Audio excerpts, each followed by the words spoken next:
Hey YouTube fans, it's me, the Storyman, and welcome back to my latest video. Today I'm reading a new story made by Chat GPT, which I call, what do I call this one? It's a pretty difficult thing, I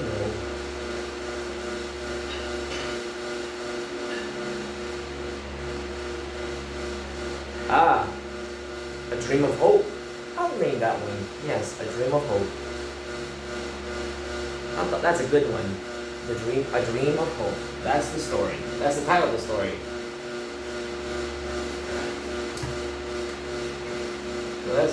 So remember folks, like my video, subscribe to my channel, and please leave a comment down in the comment section below.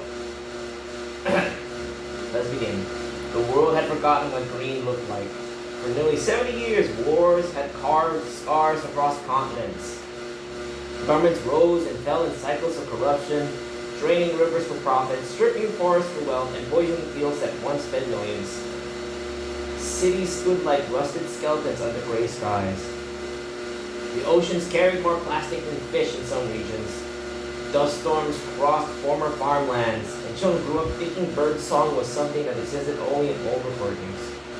You know, with the world that's happening with the world that's destroying itself right now, I feel like this story might become more canon than I realize. But let's see if anything will change here. Let's see, the story is not as bleak as we thought.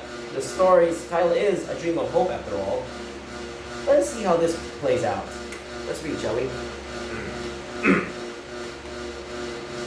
People no longer believed in solutions. They only believed in survival. In a small settlement called Ashvale, on the edge of what had once been fertile countryside, lived a 16-year-old girl named Elara. She wasn't a scientist. She was not a politician. She wasn't the heir to any great fortune. She was the girl who just simply asked questions. That's it. Just a curious young girl. Young teenager. While others searched abandoned buildings for supplies, Elara searched for books. While everyone searched for profit and wealth, she sought knowledge and truth. Seems there's a difference here. Let's see how this check plays out. In the ruins of a collapsed university library, she discovered texts on ecology, agriculture, engineering, and history. She spent years studying them by lantern light. Well, lantern light, no electricity, because with the world destroying itself, electricity is just a luxury now for them, or it doesn't even exist anymore. I can imagine that's what it is now, for them, going back to the dark ages. But with our world destroying itself through war, I feel like it's heading there already.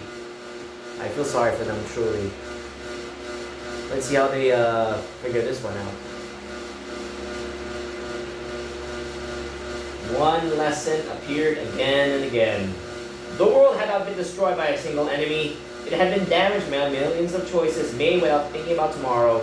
You know, I think the world's politicians, and especially the President of the United States, might need to hear this. A lot of people made wrong choices that led to this. It isn't just one person. Though President Trump isn't really helping by destroying us and causing war unnecessarily. And with the war of Iran going right now, I feel like it's heading there already. I feel like the story's become more canon by the second, which is very frightening, really. Truly, I'm very worried. If that was true, Elara reasoned, perhaps healing could begin with millions of better choices. That's a good point, though. Maybe a good choice might help, though it won't be much, but that's already on the good path. Maybe with some good choices, maybe. But if the world was destroyed by 70 years of damage, wars, and desolation, that would be a long time. It's a path, but a long one, so maybe she won't even live to see it, but for now, it's better than nothing. Most adults dismiss her ideas. This is what they said. You can't regrow a forest, they told her. You can't clean an ocean. You can't change people. That is not wrong. If people planted more trees, a forest can be regrown. And if you can clean the ocean, it takes help, not just one person. To quote from a lesson, many hands make light work. If there's more people helping out, cleaning the ocean would not be an impossible thing. It'd be easy, really. If you have help, millions of help, then it's not an impossible task. Difficult, but not impossible if you have help. You can't change people. You can't, but there are some you can change. You have to let them, but You must show them the right path. You don't just force them to change. You have to show them how it works. You must show them which is better. You can't change them, but you can. But you have to show them what they can change. Don't nag them to do it. You have to show them the proper way. You have to be gentle about it. People may not like it if you force them. You have to let them get the choice. Let them see how it works. Show them at least. Guide them. Don't control them, but don't abandon them either. You have to balance it. Guide them to a proper choice. But she started anyway. The settlement's water source had become contaminated from decades of industrial runoff. Ooh, I can imagine drinking from that. God, I can imagine so many diseases getting from all that. Good Lord. Using knowledge from the books, Elara built simple filtration systems from sand, charcoal, local minerals. The water brewed. Wow, the people were triumphant. She cleaned the water. I can't believe it. I haven't seen clean water in decades. This is incredible, really. Huh, that's actually impressive.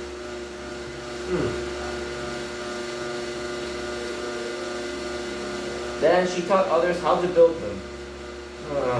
I'm impressed that the books were still there, but then again, knowledge is power.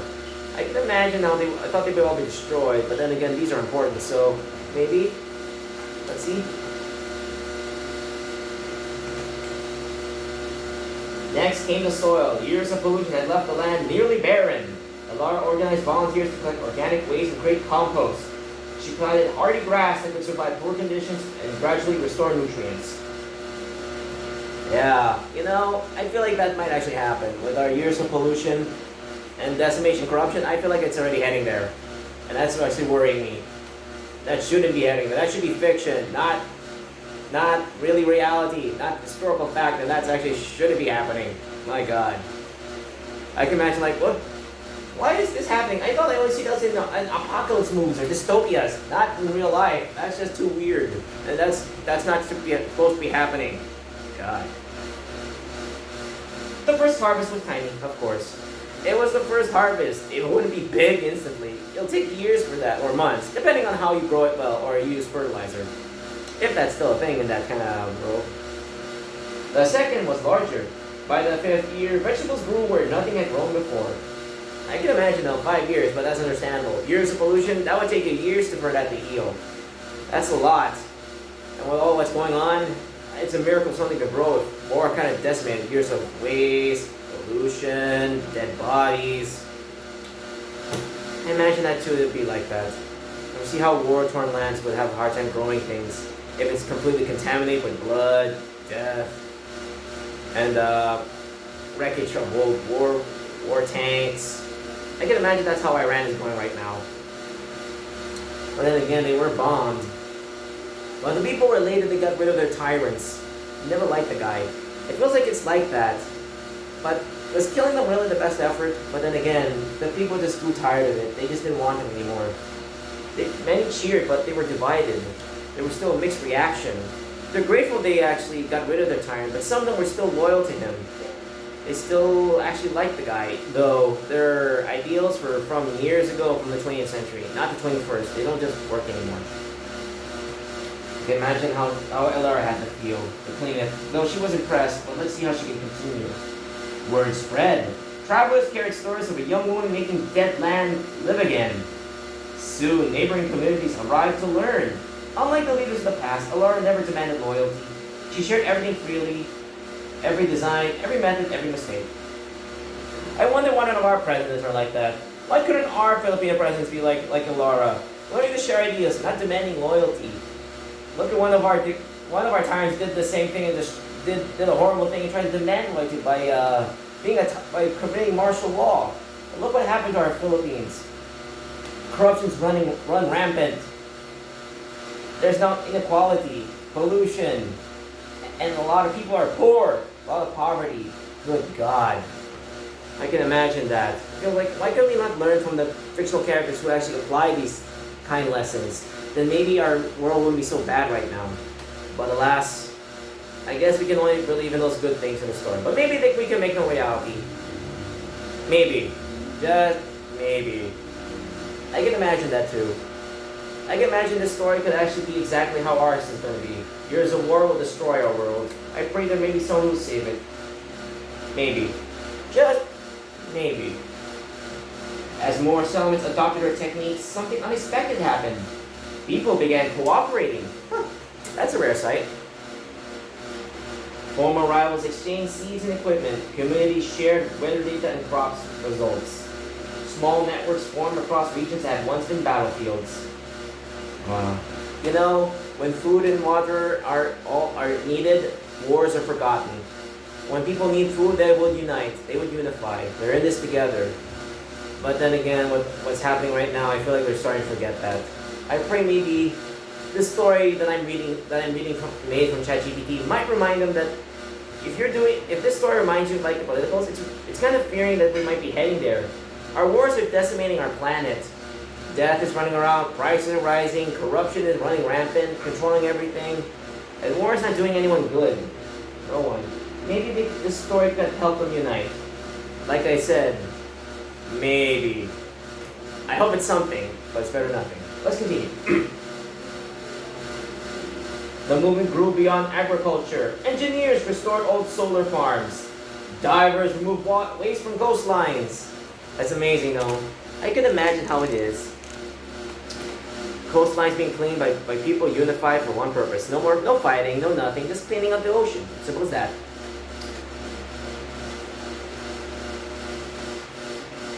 Builders transformed abandoned military installations into research centers and greenhouses. Teachers created traveling schools that carried knowledge between distant settlements. Now, it's idealistic, but it feels like maybe this could be our story if we work together. If we work together, that is. The old political elites laughed at first. Then they became concerned. Their influence depended on division. Elara's movement depended on cooperation. Fair point, though. A lot of politicians, hopefully, that people are divided so they have their own power. But then again, it's exactly like that. All the oligarchs, rich people, all divided. Their loyalty is divided from their country and themselves. It feels like they're not unified anymore. It's exactly like that. But LR is unifying them. Several powerful officials attempted to discredit her. They spread rumors, forged documents, and claimed the restoration projects were scams. You know, I feel like our government actually might do this. I would not be surprised something like this actually existed in real life.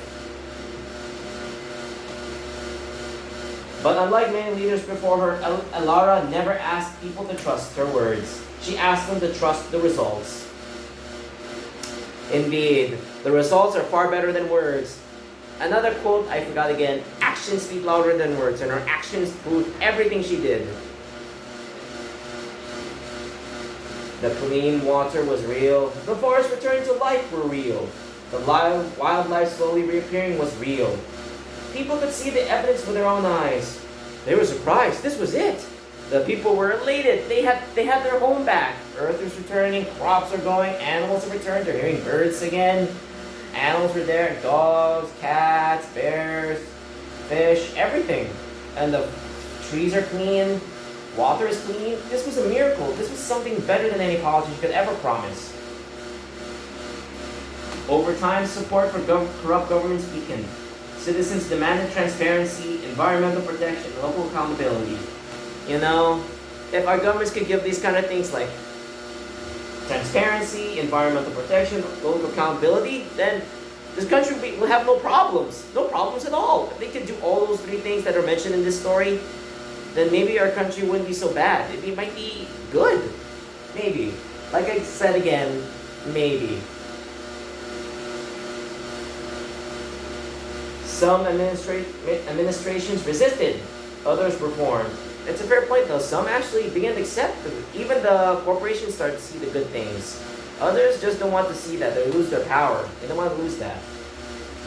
Many were replaced through peaceful democratic movements inspired by the growing restoration network. Indeed, that is how it is. That's how governments were toppled. Peaceful protest. Attack them, make them look like even bigger fools. 20 years later, after Elara planted her first garden, satellites captured something remarkable. The expansion of deserts had begun to reverse. Years of desolation had turned half the world into a desolated desert. Sand as far as I could see. But with Alar's reclamation and environmental restoration, everything's going back to normal. Forests were returning, swamplands were returning, rainforests were returning, everything. Everything's going back to what it once was, and she's bringing it. Maybe if we have someone like Alar in our world, then maybe our world wouldn't be so bad right now. Maybe. New forests connected fragmented habitats across continents. Rivers once declared biologically dead contained fish again. Carbon levels after generations of increase began to decline. Now that's something we wish that would happen. If carbons were decreased, there would be more oxygen and more trees would grow faster. That's something we desperately need. We really do. But then again, pollution and governments just really cause a lot of problems. Scientists call it the Great Recovery, but most people call it Alar's promise. Her dream of hope is coming true, like the story says. She dreamed of hope, and it came to be. Not because she healed the world alone, because she had convinced humanity that healing was possible.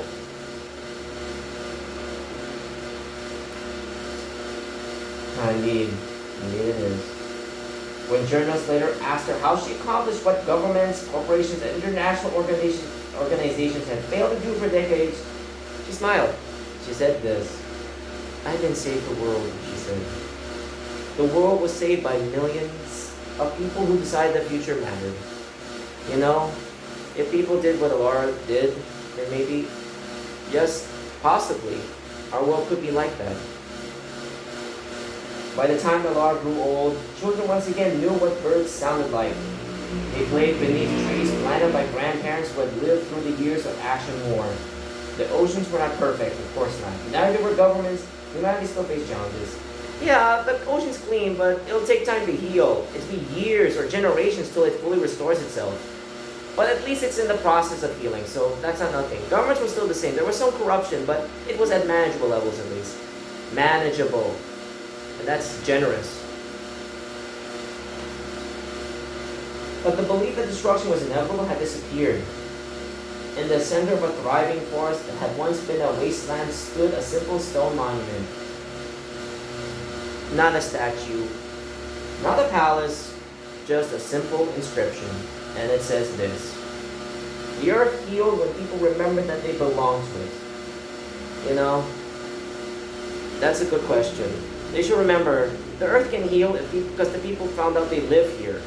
But they kept polluting anyway. It's that they don't want to live on earth anymore, which is sad. That inscription reminds us of it. I'll read it again. "The earth healed when people remembered they belonged to it." We belong on this earth. Our pollution is destroying it. Our wars are decimating it. Our governments are strangling it. Corrupt governments are strangling it. If maybe we can do what Alara did, this not be possible. Indeed, it was Alara's dream of hope. A dream of hope. That's why I call that title A Dream of Hope. If we could dream hope is possible, then maybe anything's possible. We shouldn't just give up on that. A dream of hope. And that's the end of the story. I hope you liked it. It's a really good story. It's also imagining could be our world if we let the corrupt governments run rampant. Our worlds could be decimated right now because of it. But maybe the story might remind you that maybe change is possible. We don't give up. We don't. So, thank you for watching my video. This is the Story Man signing off. Remember folks, the story was made by Chat GPT, but the voice acting, dramatic flair, storytelling, narration, and ad-libbing were done by a real-life human being, which I call myself the Story Man. Oh, remember, hit like, comment, and subscribe. Like, subscribe, and comment. Okay. Hit that like button to get to like this video down here on the video. Subscribe to my channel. Hit that bell to get any notification and video uploads from me to see what kind of video I uploaded. Comment down the comment section below what kind of story you want me to make, and I will make it. Tell me your idea of a story, and I will use ChatGPT to make it, and I'll give it as much life as possible and add a few ad lines from me. Edit with my own commentary to give it as much as I could. If you do all that, this thumb will give the end with a thumbs up. Remember, like, comment, subscribe equals a thumbs up from me to you. And thank you for doing that. Remember, like, comment, subscribe equals a thumbs up. Thank you and goodbye. Goodbye, goodbye, goodbye, goodbye, goodbye.